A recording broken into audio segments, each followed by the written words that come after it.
Quand j'ai voulu obtenir mon premier muscle up et ensuite progresser sur ce mouvement-là, je pensais tout d'abord qu'il fallait avoir une vraie technique et ensuite faire simplement plus de muscle up.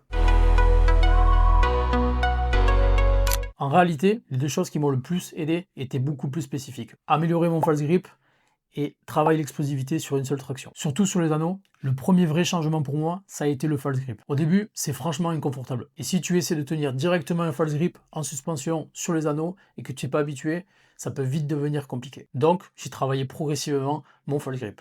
Pour ça, je l'ai d'abord décortiqué et j'ai tout d'abord enlevé la position de suspension. Comme vous pouvez le voir en vidéo, j'ai d'abord commencé avec des kettlebells sur la position de false grip en suspension afin de permettre d'avoir une adaptabilité sur cette position-là. Puis, quand j'ai pu progresser, je suis revenu sur le travail de suspension et simplement le fait de tenir mon false grip. Et ensuite, eh bien, je suis revenu sur le mouvement complet et j'ai pu mesurer l'importance du travail spécifique qui avait été fait en amont.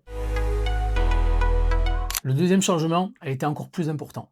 J'ai arrêté de me demander combien de tractions je pouvais faire, mais plutôt à quelle vitesse et à quelle hauteur je pouvais faire une seule traction. Parce que pour un muscle up, faire 15 tractions strictes est intéressant, mais ce n'est pas exactement la qualité physique dont j'avais besoin. Je voulais être capable de produire énormément de force sur une seule traction, et surtout de la produire le plus vite possible. Et on appelle ça l'explosivité. Et en explosivité, il y a quelque chose qui marche très bien, c'est la méthode bulgare.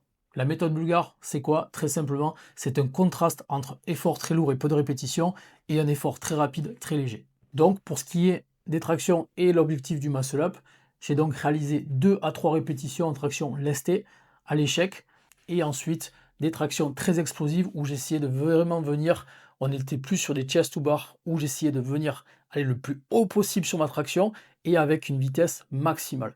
Donc là, on était plus raisonnablement sur 3, 4, voire 5 répétitions à la fin du cycle. Donc, le but n'est pas de faire du volume, mais plutôt de produire beaucoup de force et de le développer à vitesse maximale. Et finalement, false grip et traction travaillent sur 2 problèmes différents. Le false grip m'a aidé à être plus fort en suspension et à améliorer ma transition vers la position finale. Et la traction explosive m'a donné beaucoup plus de vitesse et de hauteur pour arriver dans cette position de transition avec beaucoup plus de marge. Parce que si tu es très fort mais que tu arrives lentement sur les anneaux, tu vas lutter. Et si tu es explosif mais que ta prise te bloque au moment de passer au-dessus, tu vas aussi lutter. Donc si tu stagnes sur ton muscle up, 20 échecs de plus sur le même mouvement ne vont pas forcément t'aider. Décortique le mouvement, observe là où tu as des difficultés et travaille-les séparément. Une fois que tu auras fait ce travail, tu pourras revenir sur ton muscle up en mouvement complet. En clair, trouve le maillon faible, travaille-le et reviens sur le mouvement final. C'était Secret de Coach. Si ça t'a plu, abonne-toi et merci de nous soutenir pour le référencement avec un petit like ou un commentaire. Merci.